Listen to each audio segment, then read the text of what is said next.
Welcome to the Live Inspired podcast with John O'Leary. John is the #1 national best-selling author of the book On Fire. He's a world-class inspirational speaker, and he's the host of the Live Inspired podcast. John interviews extraordinary individuals on their life story so that you can wake up from accidental living and more fully live your life story. Here's your host, John O'Leary. Well, hello, Joe Buck. Thank you for the introduction. And my friends who are tuning in today, 10 o'clock Central, 11 o'clock East Coast, whatever time it is where you are tuning in from anywhere around the world. My name is John O'Leary, and you are in for a treat in our podcast, in our video stream today. I've had the pleasure of interviewing some 365 guests on our Live Inspired podcast. And I'll be honest with you, sometimes I'm really scratching my head wondering what questions might I ask. They may not have a book out. They may have been never on a podcast before. They may not be well-known commodities. Other times they have so many resources out there, so many interviews out there, so many TED Talks out there that I'm not sure where to begin. That's going to be the opportunity with our guest today. His name is Seth Godin. You may have heard of him because he has 20 international best-selling books out there. You may have heard of him because he's been writing a fairly successful blog for quite a while now. He's got almost 8,000 blog entries. He's one of the most remarkable human beings, thought leaders, and inspirations of our time. And as I was telling him before we started streaming here today, he has profoundly changed the arc of our organization. So if you are following me today, if you've heard me speak, if you've read my books, if you've been to one of our seminars, you've experienced that because of Seth Godin. So Seth talks a little bit in some of his writing about the difference between mentors and heroes. Seth is not a mentor of mine, but he is a hero of mine. And I think today, as you step into this podcast with us, he's going to be a hero of yours as you step out of it in about 40 minutes. So my friends, without further ado, grab your Live Inspired journals, get ready to buckle up, take some notes. And if you have not yet, share this podcast, share your live stream. If you have any questions, feel free to ask them on the front side of my friend and now yours. His name is Seth Godin. Seth, brother, friend, welcome to Live Inspired with John O'Leary. Thank you for having me. I loved hearing Joe's intro, by the way. I just have to start by saying I'm not extraordinary. I'm as ordinary as everybody else. And I think part of the myth that holds us back is thinking that some people have somehow been touched by, the noodly appendage and other people haven't. These are all choices. And yeah, I've had privilege and enormous advantages, but I'm not an extraordinary person. How do you stay humble? And I'm being serious. This is not at all where I was expecting to begin. But when you were introduced by some of the folks who've had you on their shows, brag sheet after brag sheet after brag sheet, bullet after bullet of all the things that Seth Godin has accomplished. What keeps you humble as you journey forward in life? Well, if I was a plumber, the list of faucets that I had fixed and houses that I had saved from flooding would be really, really long. It's just no one keeps track of that. I just happened to pick something right when the internet was coming along that enabled me to do work that's not trivial, but work that I'm proud of. And it ends up on some checklist sheet. But tomorrow I got to start over again. And now I get the benefit of the doubt. And to waste the benefit of the doubt, to waste our shot, our privilege, our chance, I couldn't live with that. And so I don't think of myself as humble particularly. I just think of myself as somebody who worked hard to get a chance to help people do this work. And I'll keep doing it as long as it works. Well, it's been working so far. It's been working for quite a while. And we could spend a lot of time talking about your most recent work. But I want to learn a little bit more about where it came from, the genesis, the origin story. I know you grew up in New York. I believe you grew up on the outskirts of Buffalo. Would you take us back to your childhood and just describe for us some of the formative experiences that began the journey of Seth Godin? It's interesting when we think about what makes something formative. Two people can have exactly the same experience, and 20 years later, they're talking about it, and one of them doesn't even remember that experience happened. Right. My sisters regularly say, we grew up in the same house you're describing all the time. And we don't remember it that way. And so I think, some people have had really profound brushes with tragedy or opportunity, and the grit that you have brought to your life is stunning. Other people have had something that's closer to the center of the normal distribution. I'm one of those people. I won the parent lottery, grew up in a really loving home where people challenged me regularly to contribute, that it was normal for strangers to come to our house for dinner because they didn't have any place to go. It was normal that my dad was the volunteer head of the United Way and that my mom helped run the nonprofit art museum. That was just the way it was supposed to be. And so we weren't rich by most standards, but we were certainly well off enough that we didn't have to worry about where dinner was going to come from. Right. But mostly we were in a community with expectations. And the benefit of the doubt keeps coming back over and over again when I think about the formative events of my life. And sure, there were significant speed bumps. I can recite line by line what the college rejection letter from my first choice college said. But it's only formative if I decide to dwell on it. And so what I've decided to do is the more I dwell on the other parts, the better my life gets. I used to carry around a small list of grievances in my head, and I'm just trying to let them go one by one because it's not helpful. So I'm not going to let you graduate college quite yet into the story. We're going to spend a little bit more time growing up. I know you learned the clarinet. You spent 8 years. I'm not sure you ever could play C just perfectly, but you did spend some time learning the clarinet. You also spent some time on the ace. You played a little hockey growing up. Seth Godin, what did you learn from hockey as a child? I don't want to disrupt your rhythm too much, but this kind of questioning really makes me uncomfortable. Tell me more. Because no one can replicate the things that are on my biography, and the things that are on my biography aren't even the things that made me who I am. So I have stories that I tell about hockey, but I tell them because they're easy to tell, not because hockey is the point. Right? I broke my nose, I broke my arm. I was terrible at it, the worst person when it came to getting checked and physical contact. And then the day that my dad said, "Why don't you become a coach instead?" My whole life changed for the better. Suddenly, I even had a slap shot because I wasn't worried about somebody knocking me down. And, the team that I coached, unfortunately, was undefeated the first year. And I say unfortunately because the kids learned less than if they had been keeping score of something other than winning. And when I coached soccer years and years later, 6-year-olds, I was asked never to coach again because our team lost every single game, proud of it. And the kids played more, learned more, engaged more. And the parents said, "Yeah, but we'd rather have our kids win."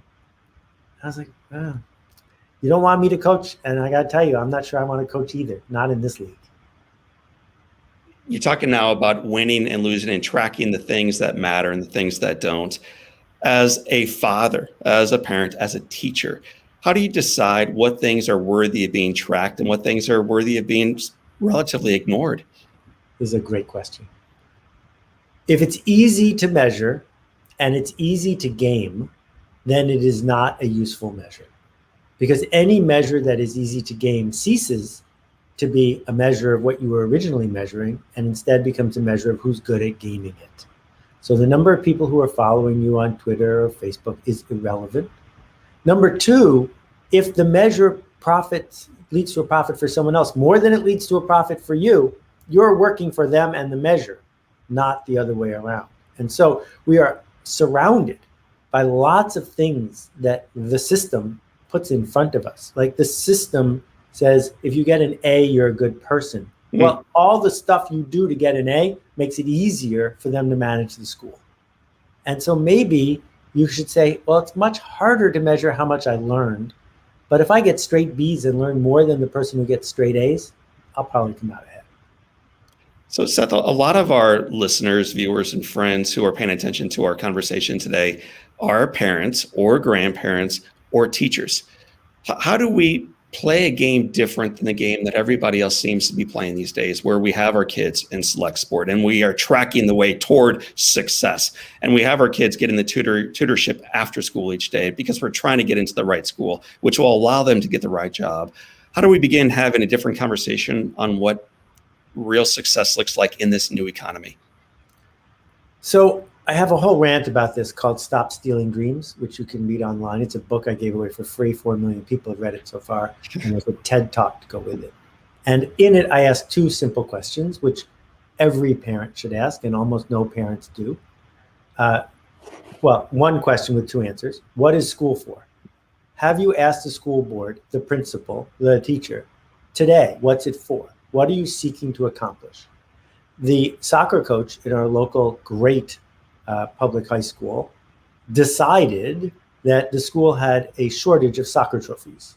He decided that his job was to win soccer trophies. This is absurd. The purpose of a soccer team in a suburban New York State high school is not to win the tournament. The purpose is to teach kids resilience, teamwork, effort, right? But when you say to the kid who's second string, yeah, you got to show up at all the practices and set the game up and stuff, but we're ahead by 4 goals and there's 4 minutes left to go and you still can't go in and play. Well, then what's the lesson exactly? Is the lesson that some sort of natural born talent at soccer is what we should be keeping track of? Because what we tend to do is reward people who have a small head start.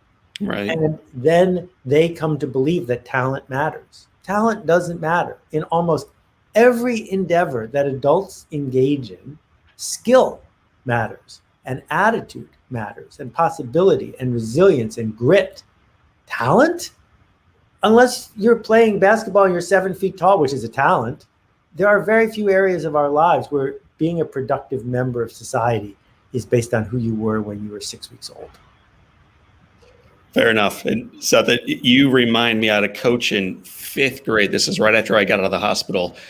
He coached his players to recognize what real success looked like. So when I first came home and first returned to the soccer field, very athletic, bent over, missing my fingers on both hands, bandages on my entire body, it was always John O'Leary that Coach Steiner put in to take the PK. And it was not because I was most likely to put the ball in the back of the net. He was trying to instill in every single player on both sides of the field what real success, real victory looked like. Yep. And I think that is something we don't see quite enough from our coaches these days, and certainly not enough on the fields these days. What is your thought generally around that? So let's look back at 100 years of industrial capitalism. And industrial capitalism got us most of the shiny objects in the world. I am not decrying it, even though it left quite a scar on our planet. But industrial capitalism is based on a hierarchy and an org chart and organizations and testing and this fake meritocracy thing, because it's the only way to make factories work at the scale that they were working. But industrial capitalism is fading away really fast, because when you can find anybody in the world to hire, not just someone in town, then you're going to hire them for different reasons in a different way. And when we pay the football coach at a university more than we pay any of the professors at the university, we're sending a really clear message about how we value this sort of scarcity-based winning.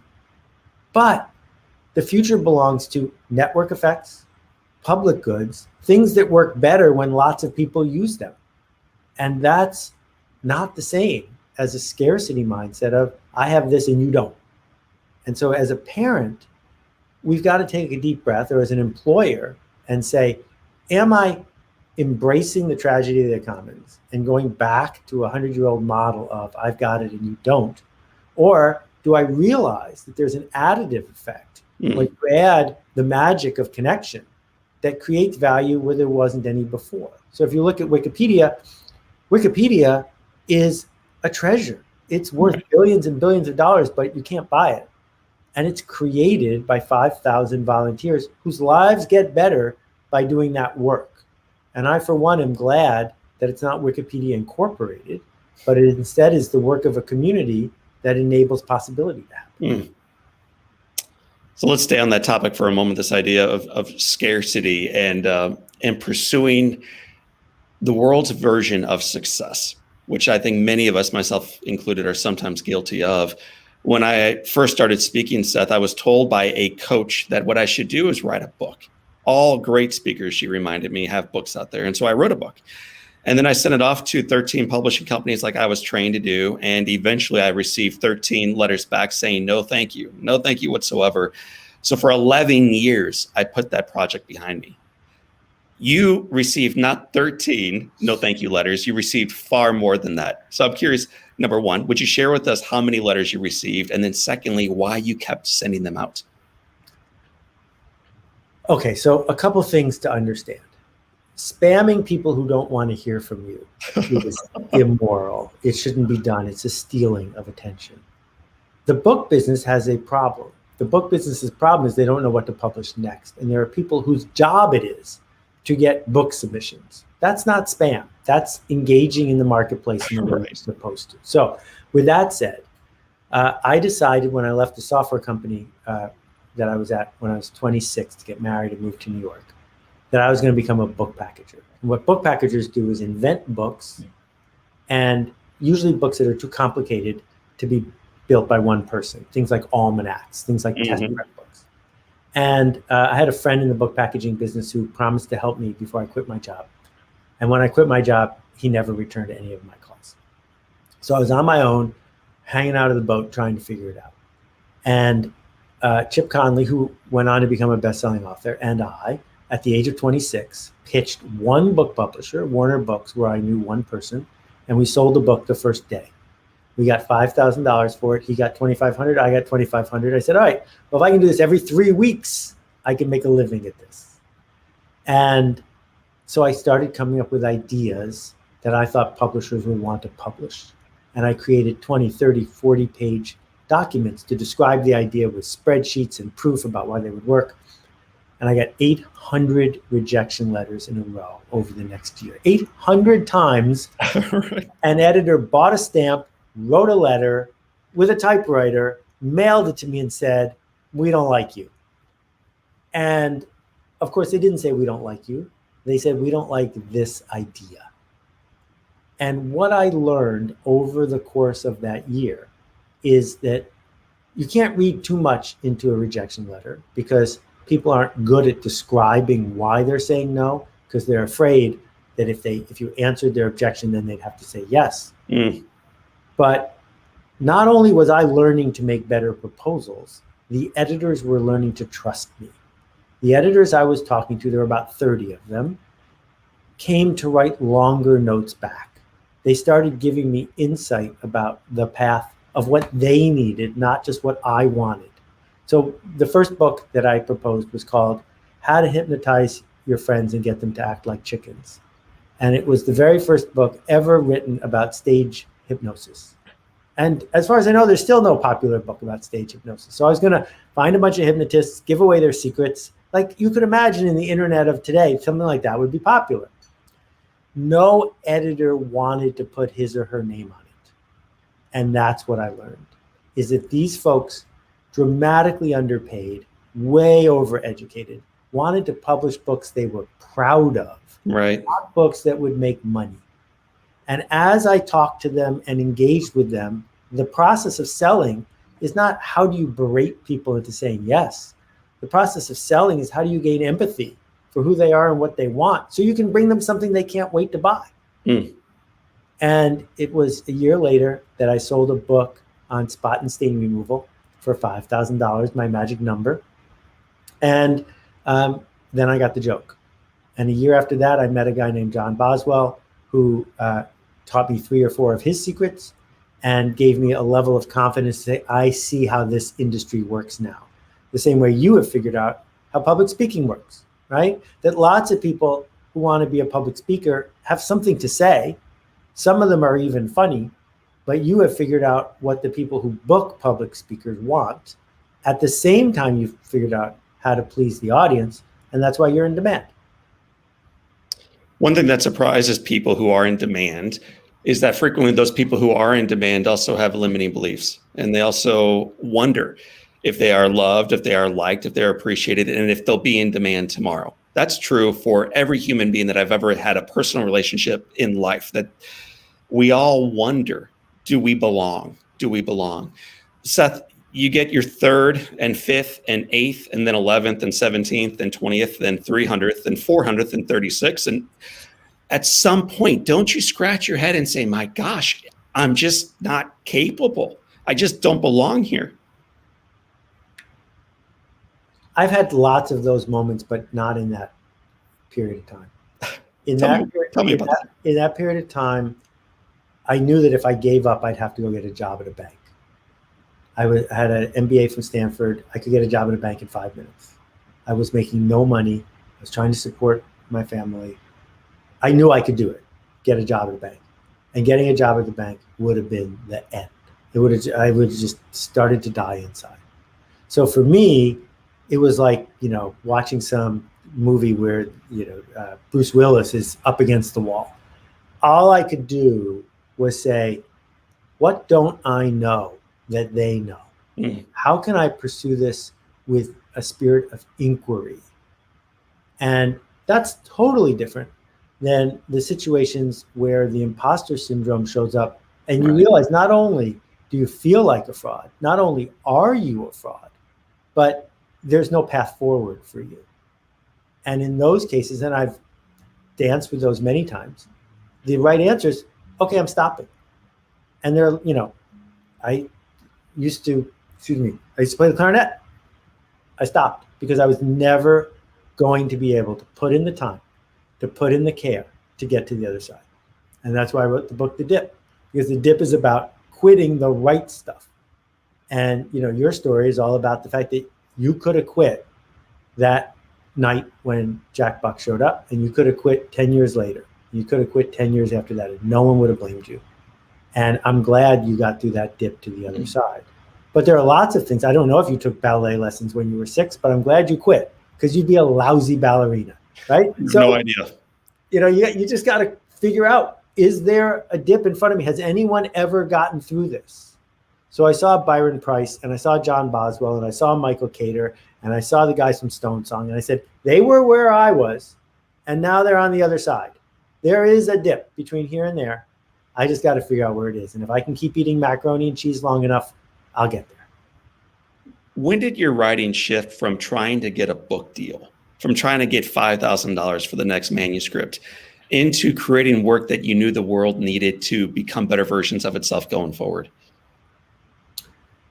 So I left a lot of money on the table as a book packager because I was never willing to do books I wasn't proud of.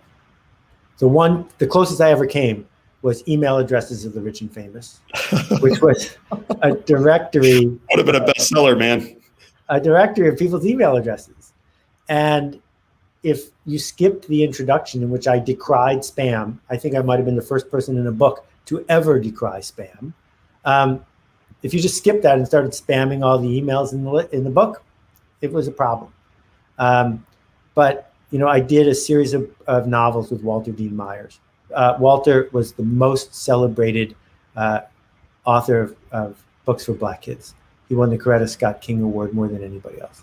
I tracked him down. I told him the work I wanted to do. I agreed to pay him to put his name on the cover. He read everything to make sure it was okay, but he didn't have to do any work.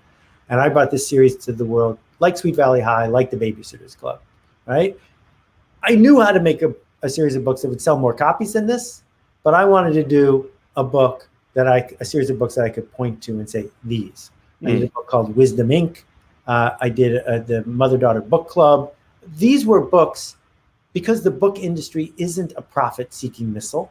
These were books that I could bring to an editor, and together we would say, yeah, it's not going to be a bestseller. You're not going to pay that much, and we'll both be proud we did it.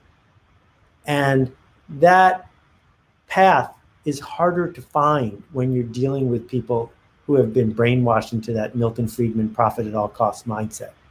And I think it's important that we support people around us who are doing work they care about that matters to other people. And those two pieces together have to be in place. You're not just allowed to do work you care about. And it's not okay to do work you're ashamed of just because other people want to buy it. So let's talk about some of the work you do care about, some of the books that you've written, some of the quotes from those books. I'll be sharing those in a moment. But I do want to remind our friends tuning in right now that they're listening to the Live Inspired podcast with John O'Leary. And our guest today is Seth Godin himself. He's joined us, which is awesome. If you have questions for Seth Godin, do me a favor, type them in now. And near the end of our program, we'll get around to asking those. So please do raise your hand, participate. Don't just tune in passively, but lean forward. You'll get a lot more out of this podcast and anything else that you touch throughout the day. So Seth, the hardest part of my planning for this podcast was, what should I talk about with Seth? Because there's so much. So I pulled out 7 of my favorite quotes, and they begin with this. You hinted at it earlier, but we're going to go a little bit deeper into it now. Attitudes are skills. Not a whole lot of people think that, but you say attitudes are skills. Tell me why you say that. Yeah, I stole this straight up from Zig Ziglar. And he gave me his blessing, because this is, I think, the most important part of his work.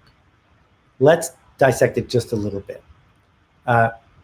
Can you learn to juggle? Can you learn to balance on one foot? Can you learn Esperanto? Can you learn to whistle? The answer is probably. Yeah. If you put a lot of effort into it. These are things that are easy to call skills. Okay.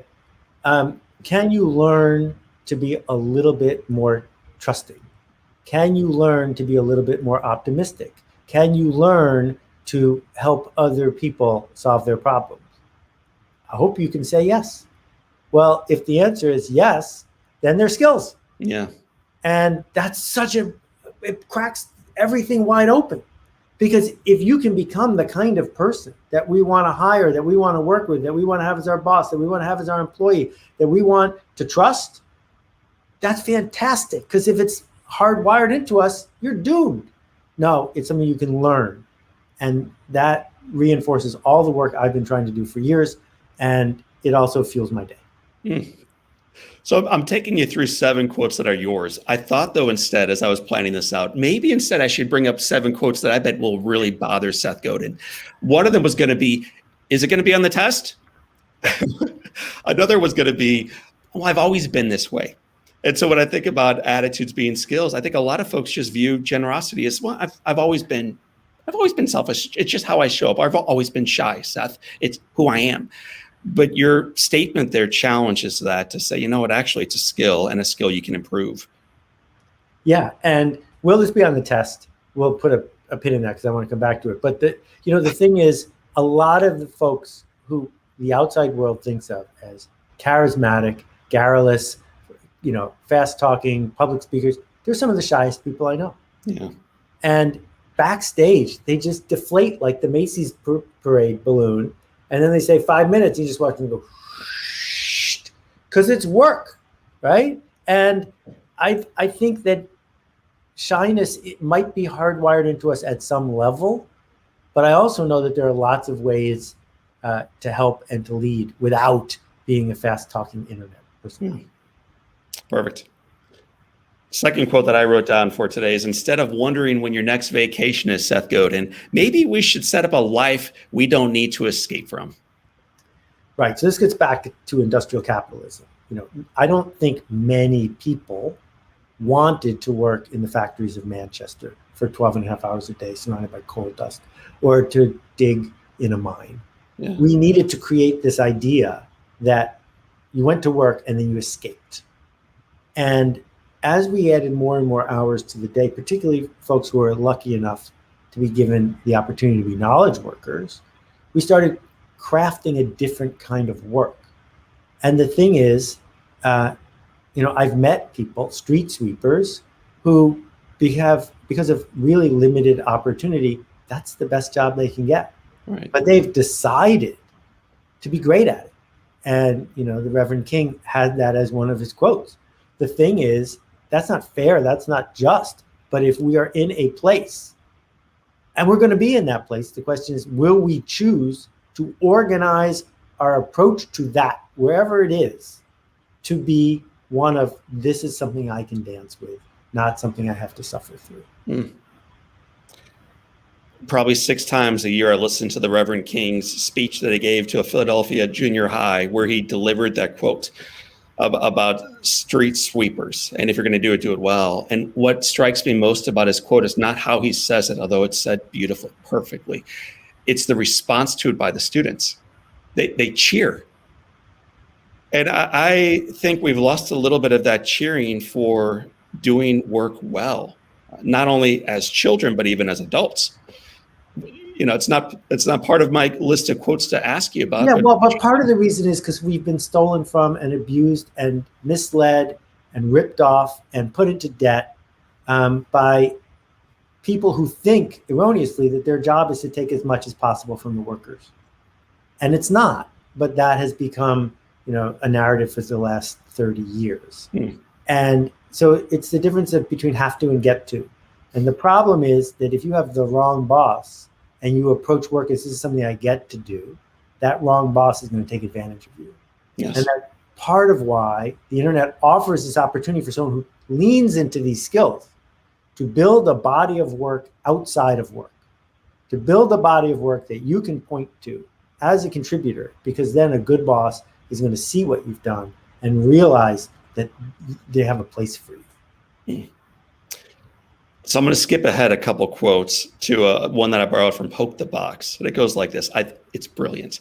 I define anxiety as experiencing failure in advance. I define anxiety, which we all have, if we're honest, as experiencing failure in advance. Yeah. So first, full disclaimer, there are people who have a medical level of anxiety that I am not talking to right now. Sure. And I have nothing but compassion for those people. But I have anxiety. You have anxiety. The anxiety with a small a is something that is part of the human condition. And it is different than how we deal with the world is a problem right this minute, right? So if you're having a wedding outdoors and it's pouring rain during the wedding, you don't have anxiety. You just have to deal with the fact that it's raining. Right. The anxiety came the day before when you're thinking it might rain tomorrow. You are experiencing the problem before the problem even arrives. And so the opportunity is to say, well, is it helping? Is it going to make it likely that I'm going to book a tent? Because if I'm not going to book a tent, then experiencing failure in advance is just a distraction. It is a way to keep me from the work. And when it shows up, the mistake is to stick your tongue in that spot where your tooth used to be over and over and over and over and over again, because the tooth's not coming back. Instead, figure out what generous thing you can do to distract you from the fact that you're sticking your tooth with your tongue all the time.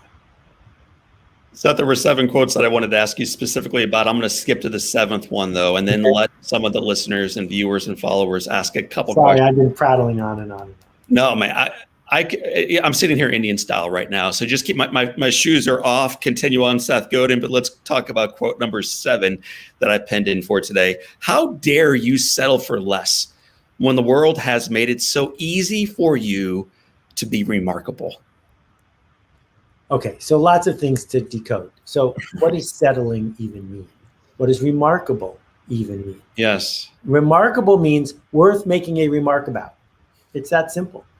So the way that organizations grow, the way that reputations are built, the way that you build a following, the way that you make a sale, is because someone else talked about what you did.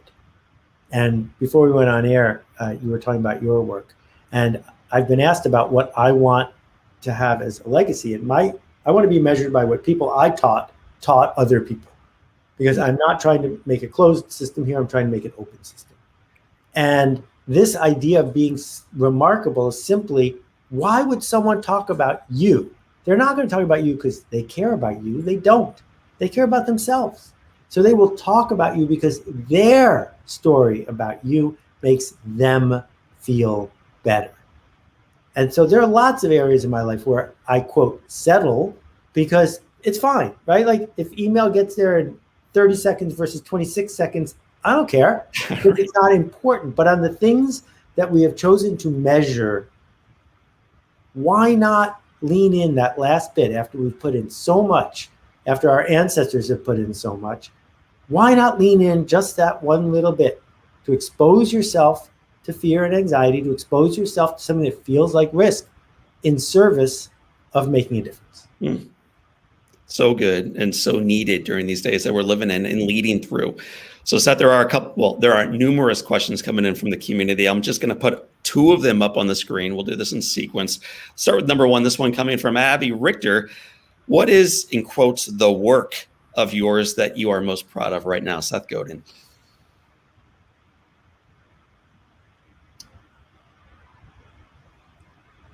There are things that I have invented that on a global scale have touched a lot of people, but I don't really focus on those. And there are entities that I've built that had decent P&Ls, but I don't really focus on those. When you ask this question, Abby, and thank you, Amy, for the great producing work in the background here. When you ask this question, I'm just thinking about one person. And it's a different person every time, but right now I'm thinking of one person, and I watched something shift inside. And I was present for it. I didn't do the shift, but I might have helped create the conditions where she was able to shift. And I've been able to do that for leaders of nonprofits, and I've been able to do that for 9-year-olds. And that's a good day for me, to be able to show up with the right conditions for someone else to change, because I've never changed anyone in my whole life. You know, you wrote, I've been following your blog for more than a decade. So as long as I've been trying to grow myself as a leader, Seth has been part of my morning ritual. One of the posts you wrote that I disagreed with until I read it the 13th time, and then it started to make sense, was the difference between mentors and heroes and which one actually matters more. And I had always viewed people in my life as being mentors of mine. You mentioned earlier in our conversation, Jack Buck, showing up on day one of my hospitalization, and then for the next 25 years of my life afterwards. I'd always viewed him as a mentor, but he wasn't. He's actually a hero. And he put on the cape and he flew and he showed up, and then he took off, and a couple of weeks later, or a couple months later, or a year or two later, he showed back up again, and I was able to watch from afar a hero do great work. So for our listeners, and then I'll ask one more question from them, but share with us the difference between heroes and mentors and why being a hero matters so much during these days. Yeah, so this weird meme started spreading about 15 years ago. You need a mentor, you need a mentor, you need a mentor. And a famous one's even better. Well, what's the deal for the mentor? It doesn't scale, right? That what you're saying is every time I get into a jam, you'll have Yoda-like advice, and every time it's asymmetrical. And as a result, people say, well, I just can't go forward because I don't have a mentor. And what the post says is heroes scale. When you're about to trade stock, you can say, what would Warren Buffett do? Right? When you're about to make a movie, you could say, what would Spike Lee do? You can work your way through any field you want. Learn what that person would do. Yeah. And they don't even have to know you exist. And I've been so lucky because I've met my heroes and worked with them. I mean, I have many heroes I haven't met, but to have written books with Jay Levinson and to have been on stage with Zig Ziglar, and so many people who I'm leaving out right now. But I got to tell you, I've gotten more out of their hero status with me than their mentor status. If you call somebody up and say, I'm in a jam, well, maybe describing your problem helps you, but there's nothing that person on the other end of the phone is going to tell you that you don't already know. Not if you've done a good job of thinking clearly about where you are. So Seth Godin, one more question from our audience tuning in, and then I'm going to wrap up our time together with the Live Inspired 7. So this one from Ethan Stack. Ethan wants to know, you're clearly a well-read person. What advice do you have to prioritize being a lifelong learner? Great question. So what learning means is getting it wrong on your way to getting it right. It's not the same as being educated.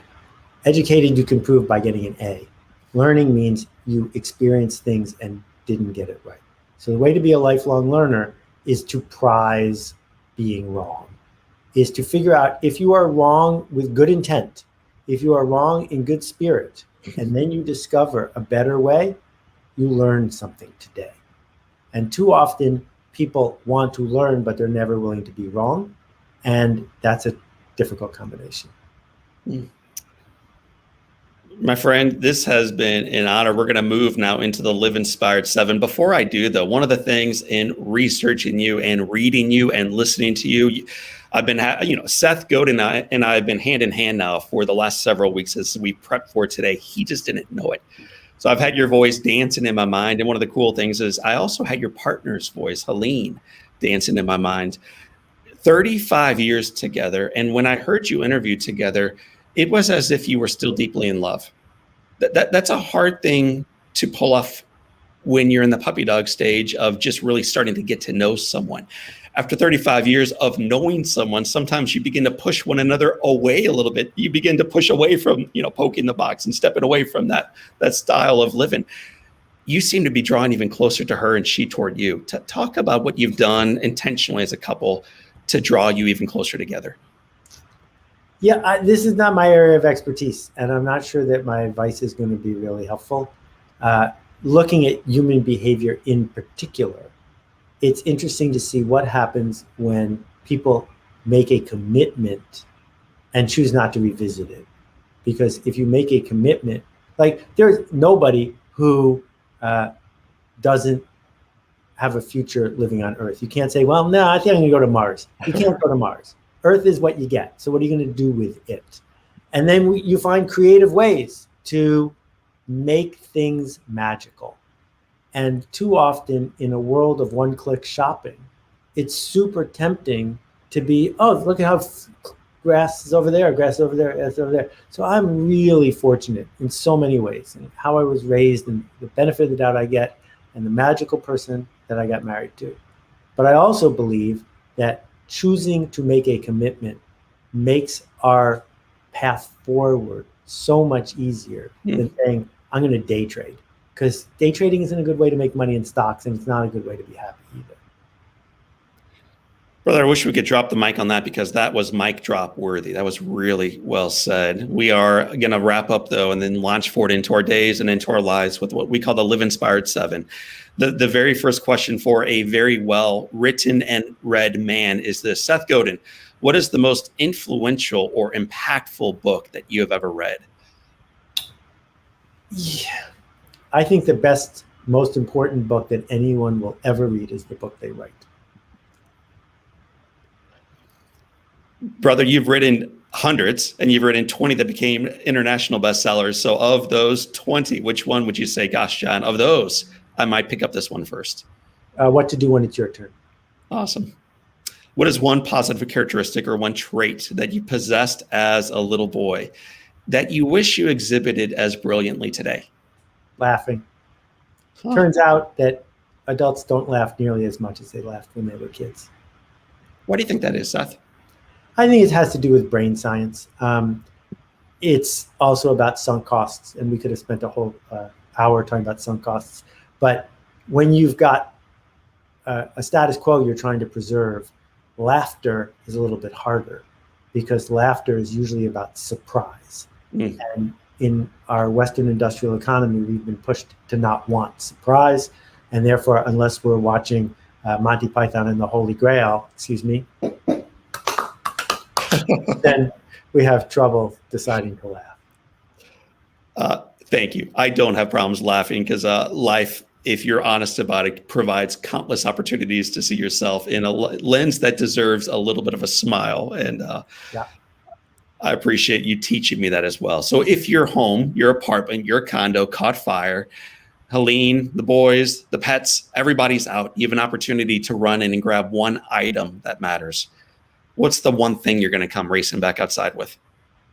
Yeah, so the question has changed in the last 20 years, because all the pictures and all the files aren't in your house anymore. They're in the cloud if you've done a decent job of backing stuff up. So what's irreplaceable? Because we're so lucky that many items that we care about are fungible. I guess I would say the canoe paddle I made for my wife in 1979. Tell me more. Well, I'm a canoeing instructor. I do it every summer. This last summer would have been my 42nd. I've carved 40 canoe paddles with just hand tools out of cherry wood. But this was the best one I ever made. That's awesome.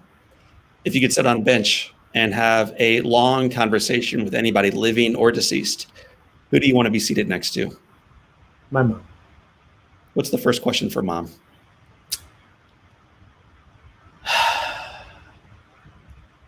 I'm not sure. What's the first thing you would say to your mother? I would just talk about how much I missed her.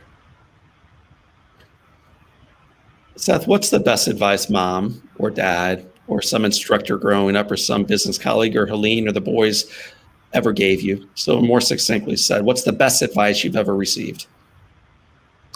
Well, this sounds flip, but it's not, which is avoid pithy advice. Because the shortcut TLDR Twitter friendly thing, we've all gotten 10,000 of those. Has it made anything better? Really? I don't think so. I think that they insulate us from the truly hard work. You want stock market advice? Here you go. Buy low, sell high. Right? There it is. 4 words. That doesn't help. So any advice I could give you right now isn't going to help, except the advice of stop asking for advice. So if you could whisper some encouragement or advice to your 20-year-old self, just about getting ready to graduate university, what advice would you give yourself at age 20? Yeah. So as we've covered, I've had lots of professional pitfalls, and we didn't even talk about some of the giant ones. And I wouldn't trade any of them, because if I had skipped any of them, I wouldn't be me, and I'm glad to be me.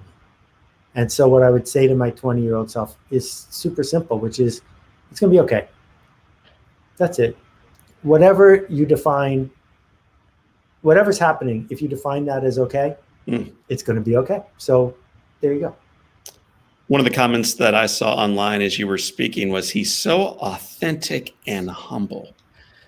And you may not like that terminology of humility, but indeed you do wear that well on your sleeve, and you are so authentic, Seth. It is so refreshing. And it leads us to our 7th and final question as we get ready to launch you and all of our followers and friends into their days. Question number 7 for my friend, one of my heroes, his name is Seth Godin, is this. It has been said, Seth Godin, that all great people can have their lives summed up in one sentence. How would you like yours to read? So I use a word that some people don't understand, but it needs to be in there. So I'll say my sentence and I'll explain what the word means. 4 words, he made a ruckus. And what it means to make a ruckus is to shine a light, to do generous, remarkable work, to teach people, to teach other people, to leave things better than you found them. And so I end most of my conversations with people by saying, go make a ruckus. And that's what I mean. So Godin, thank you for making a ruckus on the Live Inspired podcast. And thank you for leaving this world and my life a little bit better than you found it. My friends, that is Seth Godin. Seth, where can we learn more about the work that you do today? If you type Seth into Google, there's my blog. Seths.blog has 8,000 free posts, and you can find other stuff at sethgodin.com. That is the great, humble, and superhero Seth Godin. My name is John O'Leary, and leaders, this is your day. Embrace it and live inspired.